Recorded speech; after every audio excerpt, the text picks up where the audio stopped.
WrestleMania, yes. But if the alternative is that triple threat match after what I just saw at Survivor Series, give me more. Because crazy Charlotte. This isn't the Charlotte Flair that was heel when she was Ric Flair's daughter. This is not it. This is crazy Charlotte Flair. I don't even think of this as a heel turn, especially with how it went on SmackDown, with Charlotte saying she was doing it for Becky, and she was basically just letting it all out. And then when the Iconics came out, it's just like, okay, which one of you two are Ronda Rousey? I think it was Luke Owen at Wrestle Talk said it best. They didn't turn her heel; they turned her Lynch. They turned her into pretty much, as he put, the corporate version of what Becky Lynch turned into. And yes, it did work. And it worked because it got the crowd back on Charlotte's side. What this could also mean, it's the beginning of the Four Horsewomen versus the Four Horsewomen. That's what I think is going to be at WrestleMania. If that's the main event, I shut up and take my money. Yes. If that's happening at WrestleMania, and just to let everyone know, that's where I'm going. If that's going to happen at WrestleMania, okay, you had you took my money. You had my money. I had my money. You had it. You had my money, but now there you go. You had my money, but now you've earned my money. Exactly. That's it. It's not just because it's WrestleMania. It's because there's something I'm looking forward to at WrestleMania. Yeah, but we're only putting our hopes up. There's only one Becky Lynch, but if you can add that kind of attitude to the rest of them, to say, because they kind of did do that with Bayley and Sasha Banks. Remember when we all thought Bayley turned heel until Kurt Angle kind of ruined it with the you need to go to therapy. But when Bayley snapped on Sasha Banks, the crowd went absolutely nuts. Yeah. Hell, Bayley turned Lynch at that moment, and the crowd was losing their goddamn Bayley minds. turned Lynch before Lynch turned Lynch. They just didn't do anything with it because we got to bring back Dr. Shelby. We got to bring back Dr. Shelby, and we need to start building for this. That lead absolutely nowhere. No, we got to start. No, I'm talking about Bayley and Sasha. That was when they started talking about the Four Horsewomen versus the Four Horsewomen. Mm. They started talking about it back then when Bayley got her little attitude change and all that. That's when these rumors started popping up that they were trying, because that was also when Shayna Baszler started getting big in NXT, and her two buddies came along. Yeah. So that was like, are they setting up for something over here? That kind of deal. That's when all that talk started. So they started doing the Bayley and the Sasha thing, but then they were like, this will play better for that match down the road, so we'll keep them together. Mm-hmm. And then Lynch turned Lynch, and now they've got Flair turned. They got Stone Cold, Becky Lynch. Yeah, did you see that video of Stone Cold singing the Stone Cold theme song to Becky Lynch? No, I didn't. I gotta show you that later. Yeah, it's actually awesome. But yeah, Charlotte, great Lynch turn. I'm not a fan of how Ronda Rousey basically shrugged it off. Yeah, that is actually something to be angry about, because she walked in the next night on Raw. She got her ass handed to her. She got the chair stomped on her throat. No sell. It's like at least talk word. And then that's instead we get a 2-minute squash on Mickie James. And yeah, that beatdown meant absolutely nothing in the long run.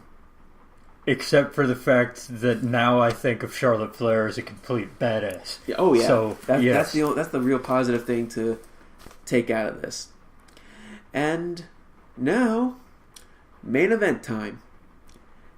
Daniel Bryan, WWE Champion, versus Universal Champion Brock Lesnar. And it basically went the way we all said it was gonna go.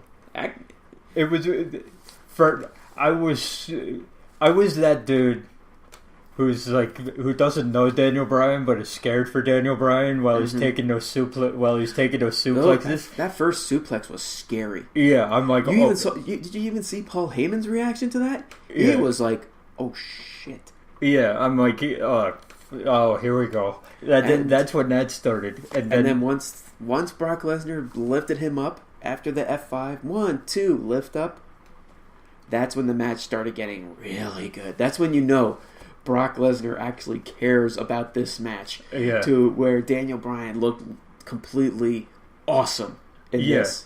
Well, but let's face it, okay? Everyone who got taken in by that near fall with the running knee, okay, I wasn't taken in by that neither near was fall. I.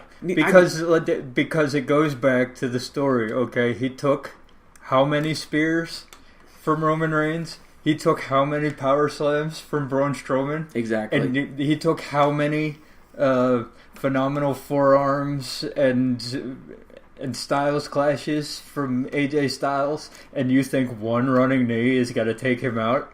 He did 2. But it still didn't change. It was the first one that got the real big near fall. Oh, yeah, I got the real big near fall. So actually, I'm going to count 3, because remember, he did that one on the outside. Yeah. So he did 3 running knees. But the first one that got the real big near fall, like real close, it's like, yeah, they got it. They got us into it. They got us into it. But anyone who got taken in and actually thought that Daniel Bryan was going to win at that point, Jeff, come on. Come on, bro. Come on. That's it. Storyline aspects, this was great. This storyline was match of the night, in my opinion. The story going through the match, yes, I will agree. The story going in, yes. That's just for the story.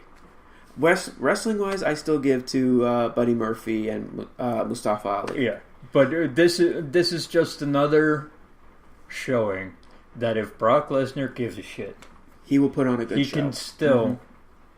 He can still give you that 5-star match feel. He did it with AJ Styles last year.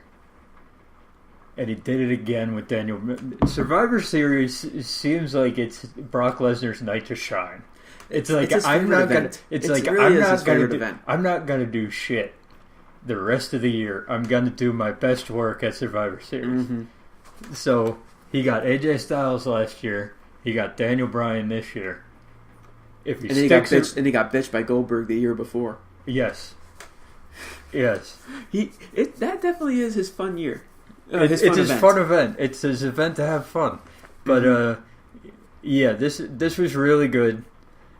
Even though Daniel Bryan did get a lot of offense, I never thought that he was going to win. No, it was one of those. As I said going into the match, he's going to get the AJ Styles treatment. AJ Styles got a lot of offense. He had a lot of finishers. It was really close. Like, you actually thought that it could happen. Yeah. But you knew it wouldn't, but you thought it could. Especially when he hit that second yes lock. Yeah. You actually thought, oh my god, they're going to make Brock tap. No, they're not. They're going to... No. The man's going into UFC soon. He's not tapping out in a WWE match. As fun of an image that would be to see Daniel Bryan make Brock Lesnar tap out, that's not going to happen. It's not realistic, and I would shit on it if it actually happened. But yeah, in the end, Brock this was win. Really good. It was really fun. And Brock sold it. Brock sold it, leaving the ring like he was limping and doing all that noise. And so you know that this was the match that he wanted. It was when he actually sells the beatdown at the end of it, you know that he's into it. Like, if this was the Brock Lesnar before the UFC, I could see this being a feud of the year kind of deal. Yeah. And just have them do it Brock Lesnar, Kurt Angle style throughout the entire year. Have Brock Lesnar versus Daniel Bryan main event WrestleMania. That's not really realistic now, but this was basically a showing of what could have been. And when we got the match that could have been, it was really good. It was really worth it. and it makes the title change worth it. Mm-hmm. It really does. And the promo that Daniel Bryan cut on SmackDown, very, very interesting. I'm intrigued. I wasn't sold on the heel turn when it happened, but after listening to that promo, yes, give me more. I said it last week, and I'm still going with it. I want him to show up the next week, not clean shaven, but just trimmed. No more goat boy. No more goat boy. Just have him. I guess the best way to say it is have him look that 1 year when he came back, and he was just like he still had a beard. It was just a clean beard, and he had a nice haircut. Have him when he was doing the talking smack. Mm-hmm. No, even so,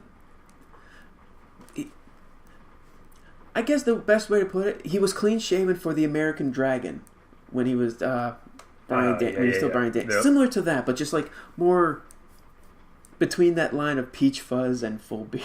Dude, that's the best way. Basically, go complete opposite of what you are now. Of what got you in the fans' good graces in the first place. Go completely opposite. Do the Mick Foley heel turn type when he was doing all the weird hardcore stuff, reading in the book. When he's doing the hardcore stuff, when he's jumping off the ropes, and all of a sudden he turns heel, and everything is a headlock. Go completely opposite of what made the fans love you in the first place, and that'll get you even. What you did the last on Survivor Series and SmackDown. You've got me invested in the Daniel Bryan heel turn.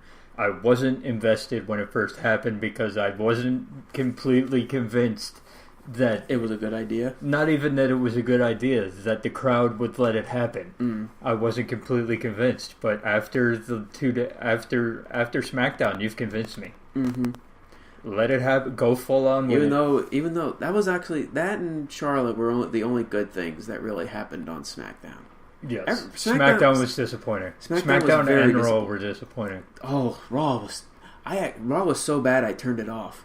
I didn't turn it off because I'm invested in that Dean Ambrose Seth Rollins storyline, so I wanted to see it to its conclusion. I was actually watching it live, but after the stuff that happened in the beginning, I couldn't handle it. I'm like, yep, click. I'm not watching this live. I'm just going to fast forward through most of it.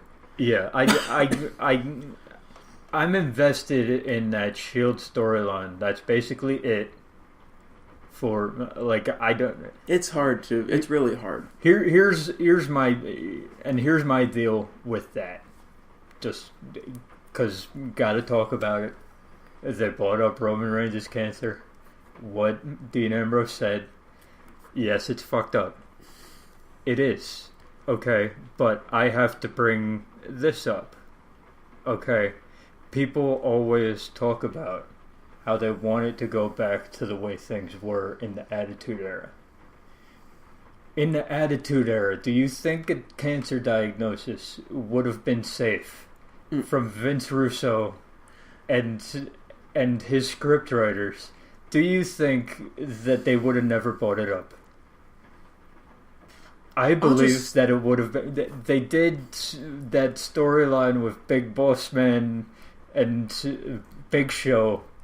They're driving caskets around with all that.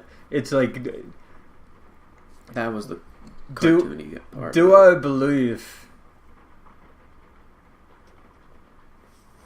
I actually believe that they've done the reason. I believe that the reason that they put that in the script is that they know something about Roman's condition that we don't. He might have already gotten good news. I think so. They wouldn't. They had to. They had to have gotten the good news with the condition that he has and the fact that he could die from that. Okay, it's one of those things like you need to know beforehand before you put something like that in the script that either you had to get permission. You either got permission or you got. Or the wrestler that is afflicted with the condition has already got good news. So, I wasn't as offended by other people because I thought in the back of my head, hey, he's already got good news on that front because they weren't even asked to